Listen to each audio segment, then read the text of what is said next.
Hello everyone, I am doctor Brijlal Chaudhary, consultant neurologist, Manipal hospital, Jaipur. आज हम headache के बारे में बात करेंगे। हेडेक मोस्ट कॉमन कंप्लेन है जिसको लेके पेशेंट डॉक्टर के पास आता है। हेडेक दो तरीके के होते हैं, एक प्राइमरी हेडेक और एक सेकेंडरी हेडेक। प्राइमरी हेडेक का मतलब है जब हेडेक इटसेल्फ एक डिजीज होती है तो उसको प्राइमरी हेडेक बोलते हैं। प्राइमरी हेडेक ही ज़्यादा देखने को मिलते हैं। लगभग 90% से ज़्यादा लोगों में प्राइमरी हेडेक देखने को मिलता है। प्राइमरी हेडेक में सबसे जो मोस्ट कॉमन होता है वो टेंशन टाइप हेडेक होता है। दूसरे नंबर पे माइग्रेन आता है।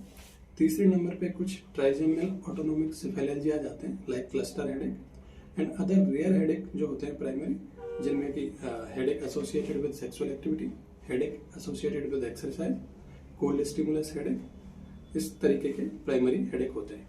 अब सेकेंडरी हेडेक की बात करें तो सेकेंडरी हेडेक में क्या होता है, जब हेडेक किसी अदर डिजीज का प्रेजेंटेशन होता है तो उसको सेकेंडरी हेडेक बोलते हैं।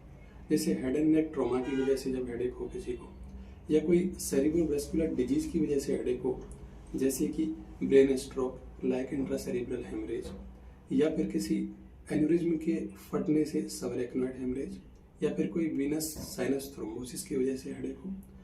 एंड अदर सेकेंडरी हेडेक में जैसे कोई ब्रेन इन्फेक्शन लाइक मेनिंजाइटिस की वजह से हेडेक हो, या फिर कोई ब्रेन ट्यूमर की वजह से हेडेक हो, या फिर कई बार मेडिकेशन ओवर यूज की वजह से हेडेक हो, या फिर कई बार हाई बीपी की वजह से भी हेडेक हो सकता है।